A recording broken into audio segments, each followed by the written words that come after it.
네, 안녕하십니까. 글로벌 공급 체인 관리 프로세스의 발전 과정. 우리가 저번 시간까지 도입기에 대해서 여러분들과 이야기했어요. 이번 시간부터는 확산기에 대해서 여러분들과 같이 한번 확인해 보도록 하겠습니다. 도입기에서 우리가 해야 될 일을 이미 확인을 했어요. 그래서 도입기에서 우리가 어떤 것들을 이해해야 되고, 그런 것들을 위해서 목표를 설정하고, 우리가 이해해야 될 것들, 그리고 이해를 통해서 목표를 잡기 위해서 이해를 하게 되는데, 그 목표를 잡기 위해서는 누구를 기준으로? 고객을 기준으로 했고, 그 기준을 맞추기 위해서 우리가 어떤 것들을 계획하고 각각의 과제를 세워야 된다는 걸 강의했습니다. 자, 오늘 두 번째 도입기의 다음 확산기입니다. 확산기는 가장 강력하게 기업이 성장할 때라고 생각하시면 되고, 특히 글로벌 공급체 GSCM 프로세스가 성장할 때라고 생각하시면 이해가 좋을 것 같습니다. 첫 번째로 확인해야 될 과정은 공급망 내부 신뢰성과 몰입도를 강화시키는 것입니다. 특히 우리가 공급망 경영이 어려운 이유가 공급망을 구성하는 여러 기업들이 함께 뜻을 모아야 되고요, 협력하는 것이어야 됩니다. 그러니까 얼마나 어렵겠어요. 왜 그 많은 기업들이 이 공급망을 만들지 못했을까, 완벽하게 하지 못했을까라고 생각해 보면, 서로 다른 목표를 가진 기업이 함께 뜻을 모아야 되고요, 그리고 협력을 해야 되기 때문이에요. 여러분들 친구와도 100%다 맞기 어려운데, 과연 이 공급망이란 게 어느 정도 수준까지 돼야 되는지 여러분들 느낌은 이제 올 거란 말이죠. 그러니까 도대체 정말 대단한 수준이고, 그 경영이 왜 어려운지, 그리고 달성하면 왜 그렇게 가치가 높아지는지도 이해하게 되는 것입니다. 자, 이렇게 공급망 내부 신뢰성과 몰입도를 강화시키기 위해서는 뭐가 필요하겠어요? 공급망이 기업 간의 신뢰성을 높여줘야 되겠죠. 그리고 몰입도도 높여줘야 되는데, 이 신뢰성과 몰입도에 대해서 공급망 체인의 성패가 달려있다고 많이 이야기합니다. 그래서 얼만큼 신뢰성을 줄 수 있는가, 각자의 공급 체인 내에서 역할이, 그리고 얼마나 몰입을 할 수 있는가에 대해서인데요. 자, 이것들을 얘기해 위해서 대기업 같은 걸 얘기해 보면, 파트너십을 강화하려면 대기업 같은 경우에는 자원이나 정보 공유를 제한하게 되고, 실행해서 지속적인 거래가 일어날 수 있는 시장의 메커니즘을 만들어줘야 돼요. 그래서 지속적인 거래가 없는데 어떻게 공급 체인을 만들 수 있겠습니까? 그래서 그런 역할을 해줘야 되는 게 대기업이고요. 그래서 글로벌 공급 체인 관리에서 우리가 공급망 내부 신뢰성과 몰입도를 높이기 위해서는 이렇게 대기업에서 이렇게 앞에서 끌어주는 것도 매우 필요합니다. 특히 우리 신뢰성이라는 거는 글로벌 공급 체인 관리 내에서 제조자, 수입자, 유통자, 소매업자, 이런 신뢰성을 높여서 신뢰성을 강화하는 걸 말하는데, 이 각각의 단계에서 이 신뢰성을 높인다, 제조자, 수입자, 유통자, 소매업자의 신뢰성을 높인다, 생각보다 쉬운 일은 아닐 거란 거죠. 그리고 몰입도 같은 경우에는 공급 체인망의 기업들이 주력 사업 분야의 경영 자원을 집중시켜서 나아가는가를 보는 겁니다. 그래서 유통업자, 제조자, 수입자, 이런 사람들이 각각의 역할에 과연 얼마나 몰입해서 경영 자원을 집중하고 있는 것을 보는 것이라는 거죠. 그래서 여러분들이 기업의 우리 공급 체인 내에서 보시고, 그 각각의 공급 체인들이 과연 몰입하고 있는지, 신뢰성을 강화시킬 수 있는지, 그런 것들을 체킹해 보시면은 훨씬 더 우리 글로벌 공급 체인 관리가 도움이 될 거라는 거죠. 그리고 두 번째죠. 상호 호의 원칙과 공정성을 확보하는 것입니다. 이 앞에서도 말씀드렸지만 공급망 경영이 어려운 일은 많습니다. 특히 첫 번째 이유였던, 가장 강한 이유였던 뜻을 모으고 협력하는 것. 우리 공급망 구성하는 모든 기업들이 그게 쉽지 않았어요. 그래서 이 공급망을 구성하고 있는 기업들이 마치 하나의 기업처럼 자원을 공유하고 공동의 목표를 위해서 협력하기 위해서는 뭐가 필요하겠어요? 기업 간의 깊은 신뢰, 그리고 상호 헌신도 필요하게 될 겁니다. 그래서 우리 글로벌 공급 체인에서는 공급망 내부의 신뢰성과 몰입도를 강화시키는 게 계속 중요하다고 하는 거고, 이 신뢰성 같은 경우에는 각각의 역할의 신뢰성을 확보하고 몰입성도 확보해야 되는데, 거기서 조금 더 발전해야 되는 게 이 상호호의 원칙과 공정성을 확보하는 것입니다.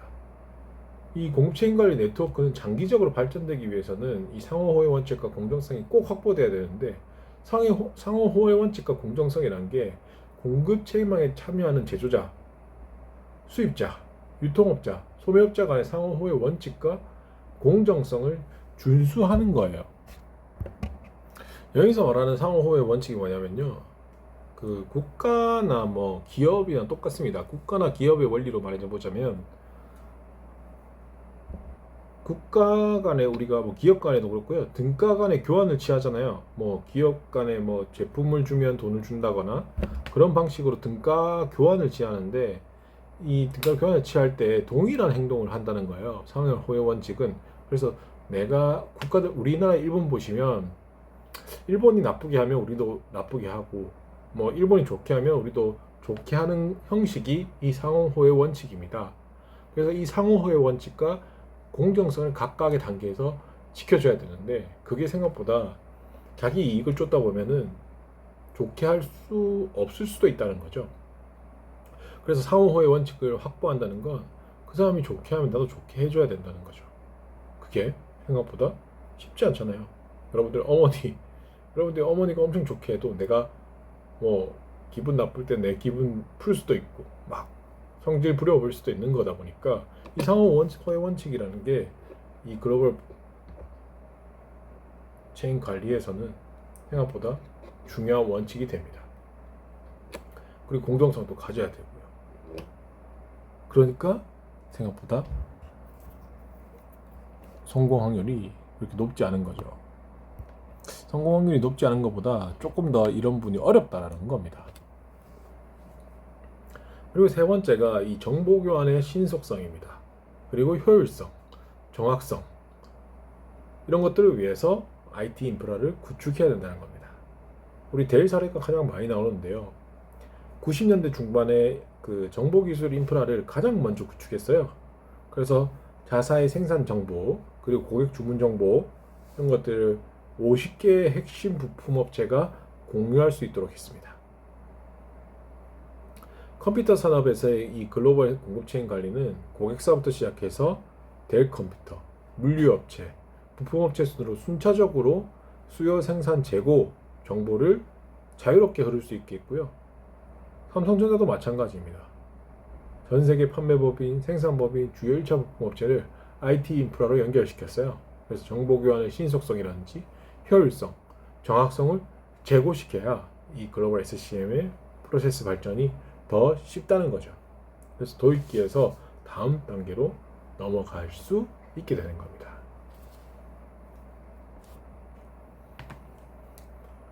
자, 이때부터는 우리가 조금 더 발전된 단계입니다. 환류기고요. 조금 높은 단계를 표현한다고 할 수 있습니다. 그래서 이 단계에서는 정보통신 기술 혁신을 통해서 ICT 역량을 강화하게 됩니다. 이것들은 우리가 정부, 기업, 개인 이런 것들이 다 글로벌 비즈니스를 확산시키는 과정이고요. 그 과정에서 네트워크를 통해서 지역과 산업 자체를 재편해버리는 거죠. 그래서 ICT 역량을 강화시켜서 아예 산업 전반과 지역 전반, 그리고 정부, 기업, 개인이 다 글로벌 비즈니스를 확장시키는 과정이라고 말할 수 있습니다. 오늘날에서는 자동차, 화학, 반도체 이런 글로벌 산업에서 선도기업 중심으로 글로벌 네트워크 편제가 대표적으로 일어나는 것이 이런 사례들이라고 얘기할 수 있습니다. 그리고 이렇게 발전된 ICT 역량을 통해서 정보기술 혁신을 통해서 ICT 역량을 강화시킨 곳에서는 조금 더 이 융합화라는 게, 산업과 기술에서 확산되고 있는 이 융합화라는 게 급속하게 확산되고 있는 분야에서 특히 이 환경 분야가 중요되고 있어요. 환경 산업 같은 경우에는 환경 분야와 산업 간의 기술 융합을 통해서 신기술이 발전되게 되는 부분이고요. 이런 것들이 융합기술 활용도를 높이는데 매우 빠르게 가고 있습니다.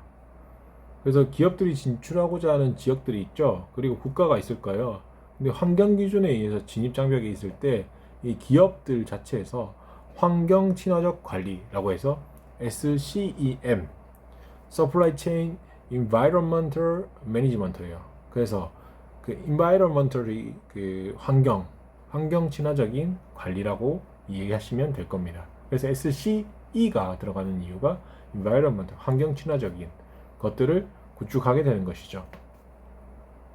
그래서 이 환경 친화적 관리는 SCEM을 구축해서 그 시장 입지라든지 기회를 결정하게 되는 겁니다.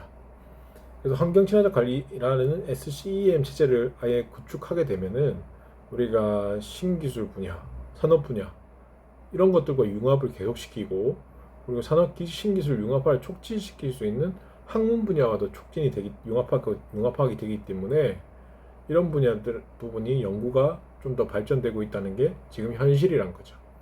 그래서 환경 친화적 관리, 벌써 지금 가장 유행하는 단어잖아요. 환경 친화적으로 간다는 거. 그래서 그런 것들이 기업에서도 해야 되는 부분이고, 기업의 사전 책임을 지게 하고 있는 전체적인 글로벌 비즈니스 환경을 보시면 이런 부분들이 왜 중요한지, 왜 이런 것들을 해야 되는지, 그리고 SCEM이라는 체제까지 나오게 됐다는 걸 여러분들은 이해하실 수 있다는 거죠.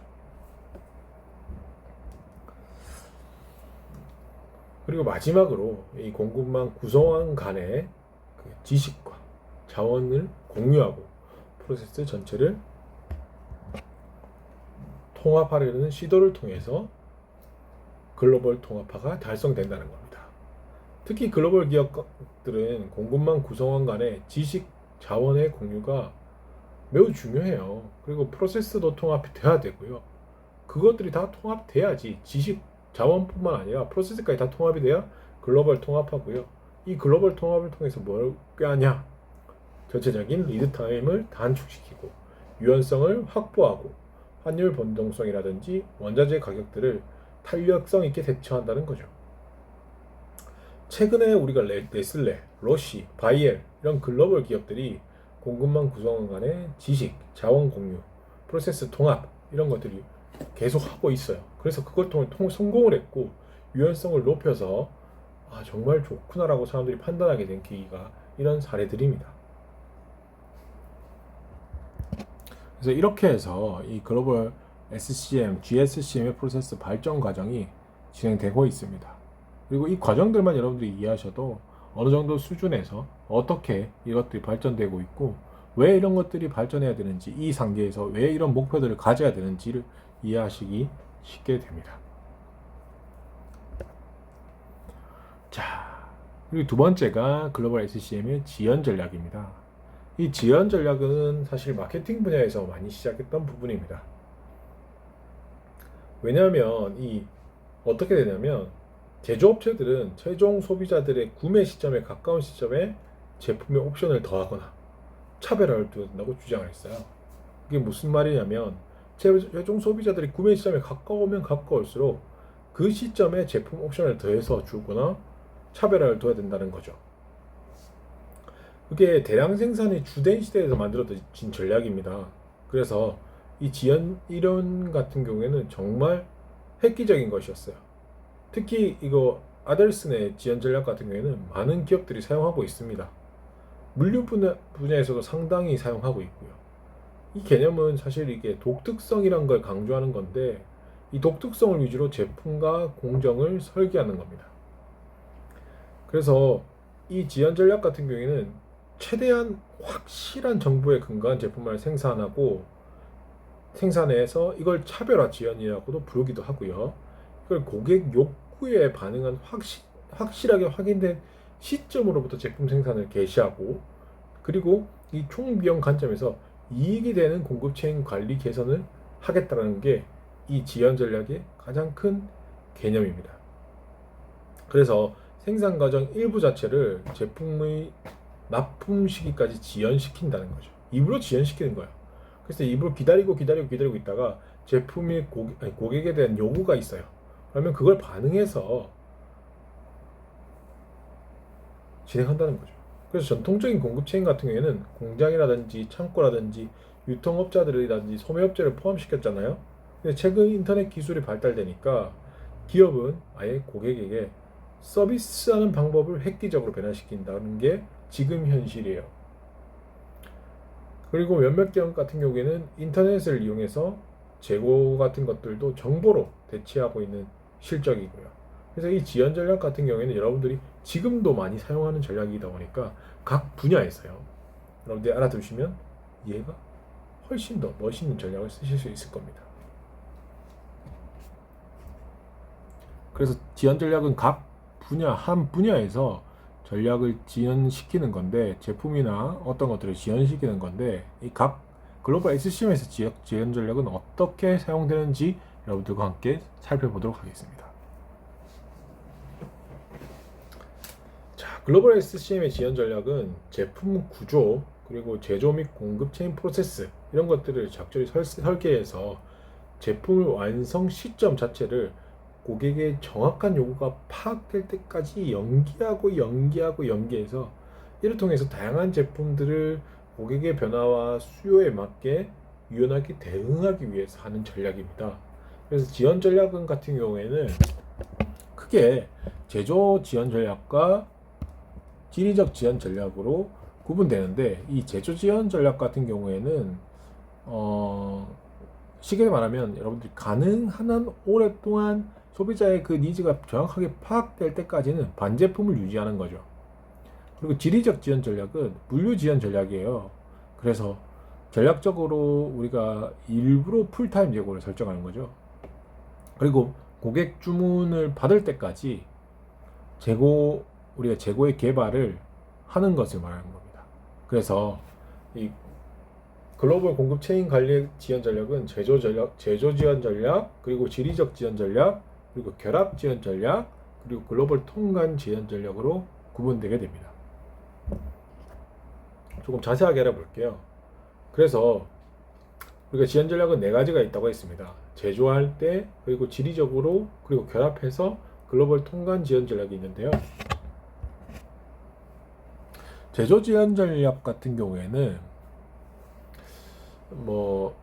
글로벌 체인 공급 관리에서 하는 업체들은 제조 지연 전략이라든지 지리적 전략을 가장 산업별로 가장 많이 활용하고 있고요.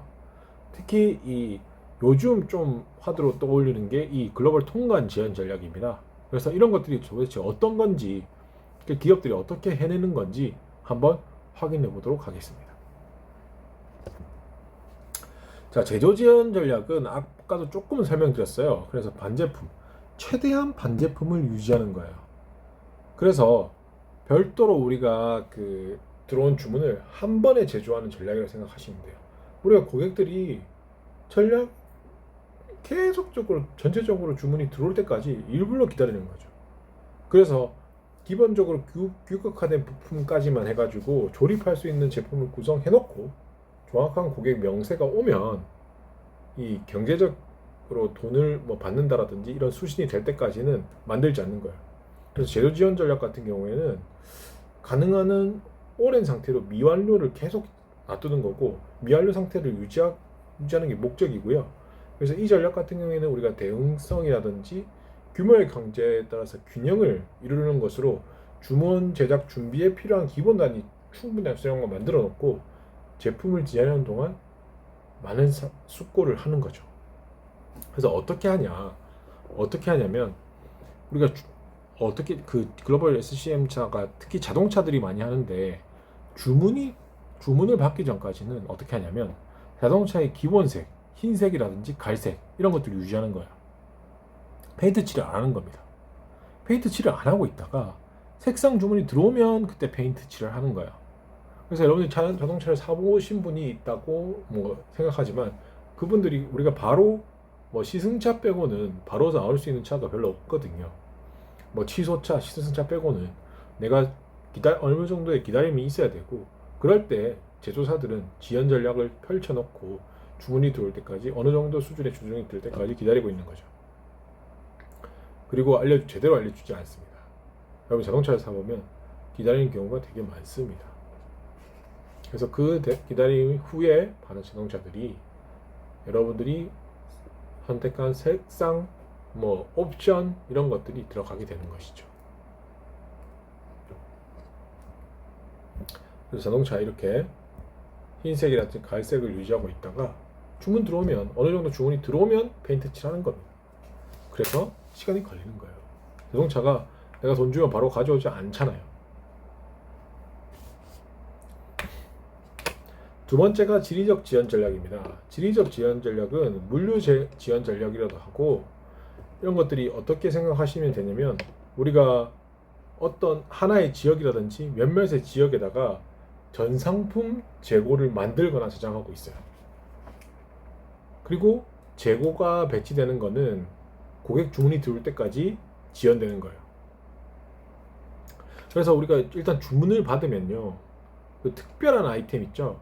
특별한 아이템은 지역 유통업자에게 더 신속하게 처리되고, 이 지리적 지연 전략의 이점으로 보면은 고객 대응성이라는 거죠.